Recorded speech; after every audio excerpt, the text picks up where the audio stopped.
আসসালামু আলাইকুম, সবাইকে জানাচ্ছি স্বাগতম ফেসবুক পেজ থেকে। গুরুত্বপূর্ণ কিছু কথা নিয়ে আজকেও হাজির হয়েছি। আমি মারুফ হোসেন। আপনারা জানেন আমি সবসময় ফেসবুকে যে কথাগুলো বলি আপনাদের অনেকেরই ভালো লাগে, তাই ধারাবাহিকতা আজকে কিছু গুরুত্বপূর্ণ কথাই বলবো আপনাদের সাথে, সঙ্গে থাকবেন। আপনারা জানেন পৃথিবীতে সমালোচক অনেক রয়েছে। আপনাকে নিয়ে আলোচনা করার মতন ব্যক্তি আপনি খুঁজেই পাবেন না। সবাই আপনাকে নিয়ে সমালোচনা করবে। আপনি ভালো কিছু করতে গেলেও আপনার সমালোচনা করবে, খারাপ কিছু করলে তো আপনার হোশে নাই।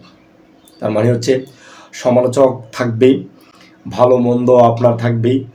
আর যারা আপনাকে নিয়ে সমালোচনা করবে আপনি দেখবেন তাদের আসলে আশেপাশে সমাজে তাদের অস্তিত্ব নেই। অস্তিত্বহীন ব্যক্তিরাই কিন্তু অন্যের সমালোচনা করে। সমালোচকরা কি বলছে না বলছে আপনি তাদেরকে এড়িয়ে চলবেন। স্পেশালি এড়িয়ে চলাটাই কিন্তু আমাদের একান্ত দরকার। কারণ হচ্ছে আপনি যদি সমালোচক যারা তাদের কথা ধরে আপনি আপনার গন্তব্যে পৌঁছানোর কাজটা বন্ধ করে দেন, তাহলে কিন্তু আপনি নিজেকেই ধ্বংস করে দিলেন। আপনি যা করছেন নিজের জন্যই করছেন। আপনি নিজের জন্য কাজ করতে করতে দেখবেন আপনি সফলতার শিখরে উঠে যাবেন। আমিও ইনশাল্লাহ আমার গন্তব্যে যাওয়ার জন্য যথেষ্ট চেষ্টা করছি।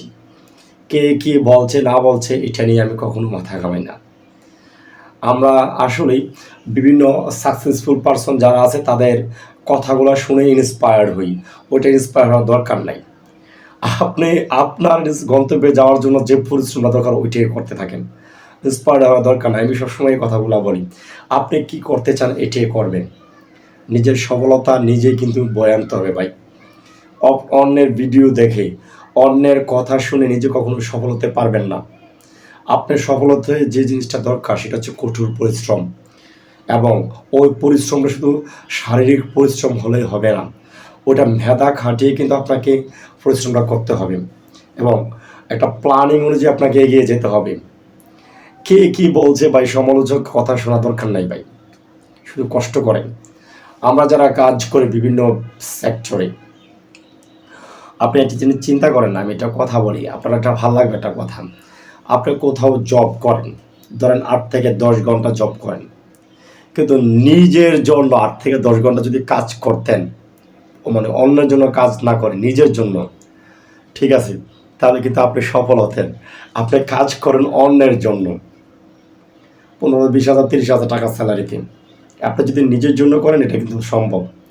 কিছু কাজ রয়েছে, কিছু ব্যবসা বাণিজ্য রয়েছে যেগুলোতে আসলে কখনো ধস আসে না। আপনি ধরেন কাপড়ের ব্যবসা যারা করেন তাদের ব্যবসা কখনো ধস আসে না, সফল। যারা মনে করেন খাবারের ব্যবসা করে তাদের কিন্তু ধস আসে না, সফল। হোটেলের ব্যবসা করে, হ্যাঁ, বিভিন্ন চাল ডালের ব্যবসা করে, তাদের কিন্তু কাজে কখনো ধস আসে না। এরকম কিছু কাজ আছে যেগুলোতে কখনো কি আসে না, সবসময় সফলতা আসে। এই কাজগুলোই করবেন। কোনো কাজে কিন্তু আসলে ছোট না। রাস্তার পাশে দাঁড়িয়ে একটা লোক, মনে করেন আমরা শশা বলি, পেয়ারা বলি, কিংবা আমরা বলি, এগুলা সেল করে ধরেন 1000 টাকা ইনকাম করে, তার কাছ থেকে আপনি ইন্সপায়ার্ড হওয়ার দরকার নাই। আপনি আপনার মতো যেটা করলে ভালো লাগবে আপনি এটাই করেন। রাস্তার পাশে ফুটপাতে মনে করেন যারা মনে করেন যে বলে যে পড়াশোনার পাশাপাশি এইটা কাজ করে ওইটা কাজ করে ওইটা কাজ করে, ওইটা করা দরকার নেই ভাই, ওর জন্য ওইটাই পারফেক্ট। আপনি কখনো মনে করবেন না এটা আপনার জন্য পারফেক্ট, ঠিক আছে? ওই কাজ দেখে আপনি ইন্সপায়ার্ড হবেন না।